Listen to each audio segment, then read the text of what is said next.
ఇటీవల lightning shield, దీన్నే Barack మాగిన్ అంటాం, అనే నావిక రక్షణ వ్యవస్థను ఏ దేశం అభివృద్ధి చేసింది? ఇజ్రాయెల్. ఇజ్రాయెల్ ఇటీవల బరాక్ మాగిన్, దీన్ని మెరుపు కవచం అని కూడా అంటాం, వాయు రక్షణ వ్యవస్థను అభివృద్ధి చేసి మోహరించింది. ఇరానియన్ డ్రోన్లను అడ్డగించడానికి ఇది మొదటిసారిగా సక్రియం చేయబడింది. ఇజ్రాయెల్ ఏరోస్పేస్ ఇండస్ట్రీస్ అభివృద్ధి చేసిన ఈ వ్యవస్థ డ్రోన్లు, క్రూయిజ్ క్షిపణులు మరియు బ్యాలిస్టిక్ క్షిపణులతో సహా వివిధ ముప్పులను ఎదుర్కోవడానికి రూపొందించబడింది. ముఖ్యంగా ఇది నావికా దళానికి. The stars light the way అనే నవలను ఎవరు రాశారు? సుచేత రాజ్ ఖన్నా. సుచేత రాజ్ ఖన్నా 2025లో విడుదలైన the stars light the way అనే నవలను రచించారు. సుచేత ఖన్నా ఆంగ్ల సాహిత్యంలో మాస్టర్స్ గ్రాడ్యుయేట్ మరియు సింగపూర్లో నివసించే ఒక ఉద్వేగభరితమైన రచయిత్రి. అంతర్జాతీయ యోగా దినోత్సవం 11వ వార్షికోత్సవానికి జాతీయ ఆతిథ్య నగరంగా ఏ నగరాన్ని ఎంపిక చేశారు? విశాఖపట్నం, ఆంధ్రప్రదేశ్. యోగా యొక్క ప్రపంచ ప్రాముఖ్యతను ప్రచారం చేస్తూ 2025లో విశాఖపట్నం 11వ అంతర్జాతీయ యోగా దినోత్సవాన్ని నిర్వహిస్తున్నది.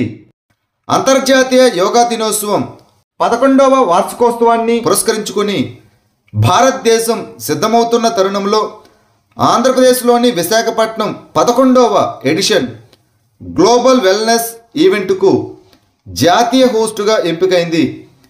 ఈ ప్రాచీన భారతీయ సంప్రదాయం యొక్క ప్రయోజనాలు ప్రతి పౌరుడికి చేరేలా చూసుకోవడం ద్వారా యోగాను అట్టడుగు స్థాయికి తీసుకెళ్లాలనే ప్రధానమంత్రి నరేంద్ర మోదీ దార్శనికతను ముందుకు తీసుకెళ్లడం ఈ కార్యక్రమం యొక్క లక్ష్యం.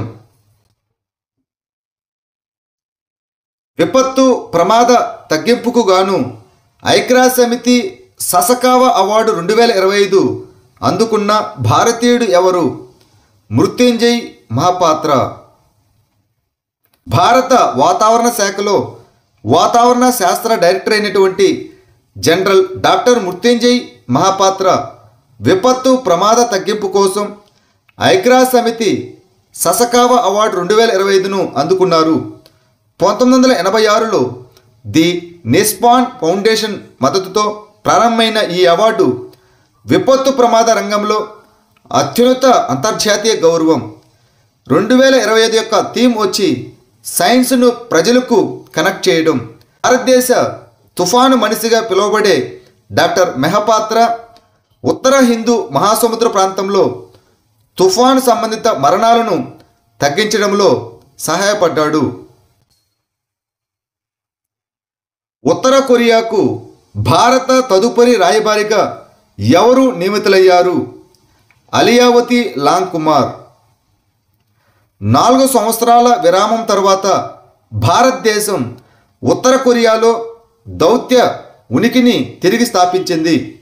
తదుపరి రాయబారిగా అలియావతి లాంగ్ కుమార్ను నియమించింది. అతను నాగాలాండ్కు చెందిన 2008 బ్యాచ్ ఇండియన్ ఫారెన్ సర్వీస్ అధికారి. ఈ చర్య 2 దేశాల మధ్య దౌత్య సంబంధాలను బలోపేతం చేస్తుంది.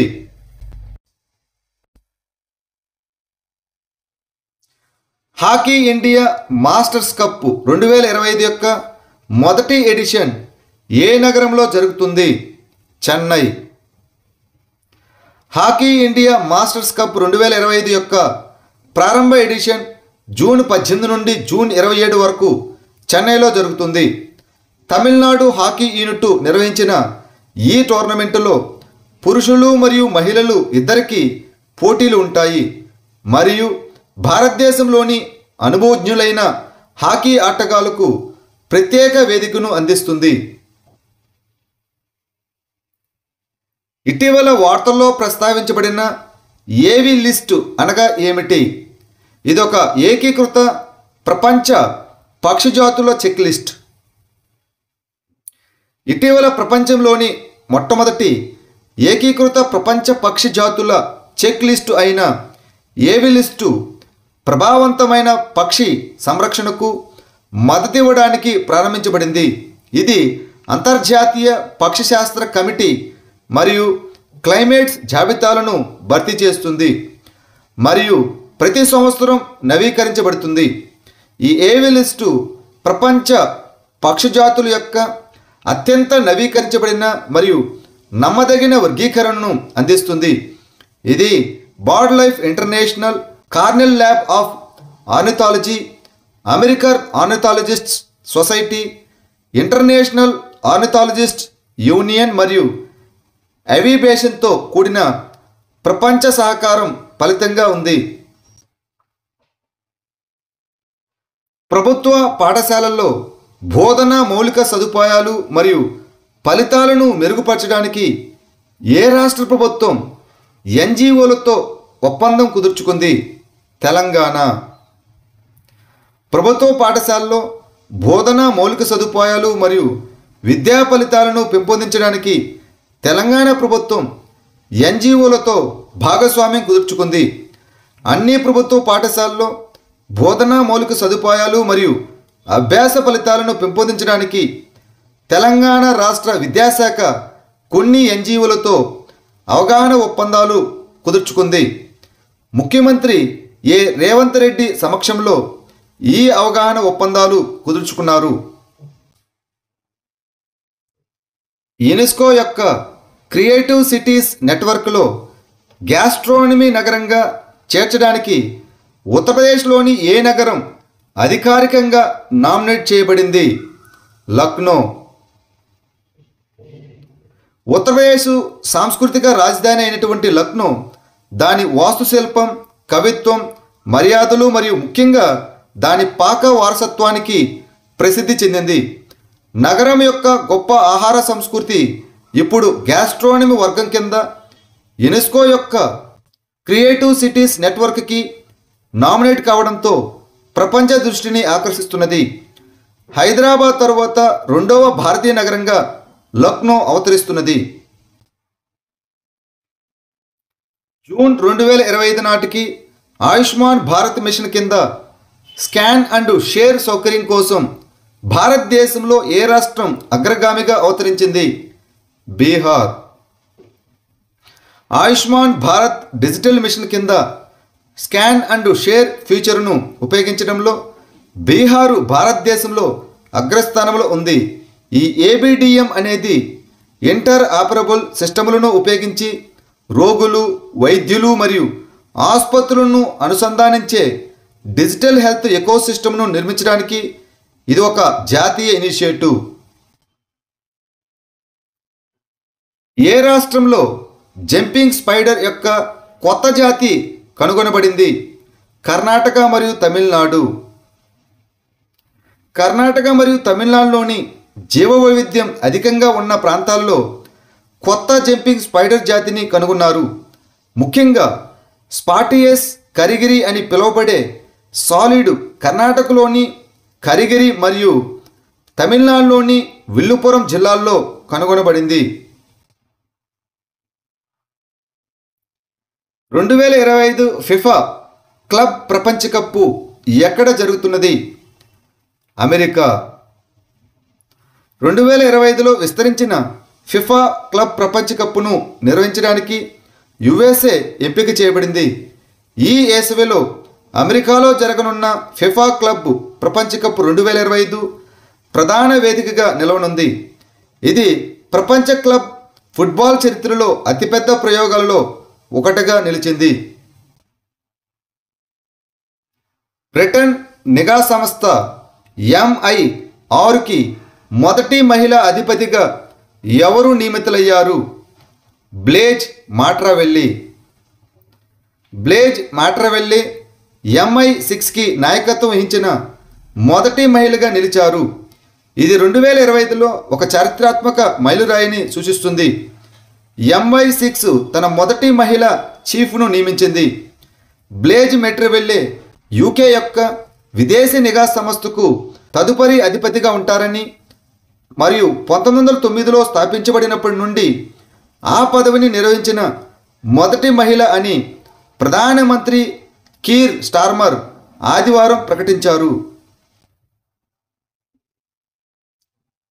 షోంగ్టాంగ్ కర్చం జల విద్యుత్ ప్రాజెక్టు ఏ రాష్ట్రంలో ఉంది?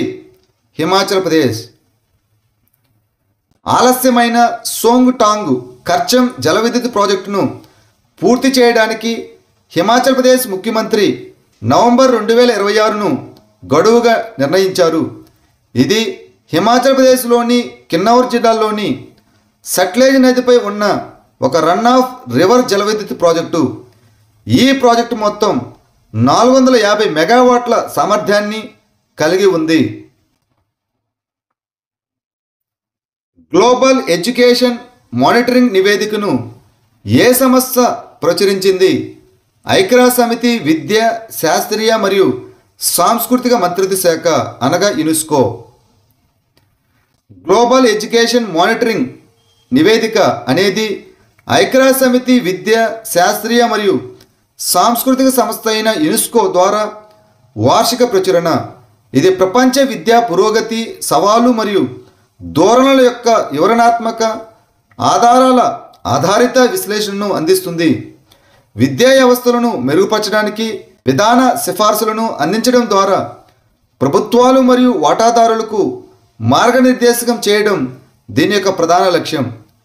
తాజా సందర్భంలో ఈ GEM నివేదిక ప్రపంచవ్యాప్తంగా 272 మిలియన్ల మంది పిల్లలు పాఠశాలలకు దూరంగా ఉన్నారని చూపిస్తుంది. పట్టణ భూ సర్వే కోసం నక్ష అనే కార్యక్రమాన్ని ఏ మంత్రిత్వ శాఖ ప్రారంభించింది? భూ వనరుల శాఖ, the department of land resources. National geospatial knowledge based land survey of urban habitation అనగా నక్ష కెపాసిటీ బిల్డింగ్ ప్రోగ్రాం యొక్క ఫేజ్ 2 యొక్క 2వ బ్యాచ్ ఇటీవల ప్రారంభించబడింది. ఈ నక్ష అనేది digital India land records modernisation programme కింద నగర సర్వే ఇనిషియేటివ్. భూ వనరుల శాఖ నేతృత్వంలోని ఈ కార్యక్రమం మెరుగైన డాక్యుమెంటేషన్ మరియు వివాదాల తగ్గింపు కోసం పట్టణ ప్రాంతాల్లో భూమి యొక్క రికార్డులను నవీకరించడం లక్ష్యంగా పెట్టుకుంది.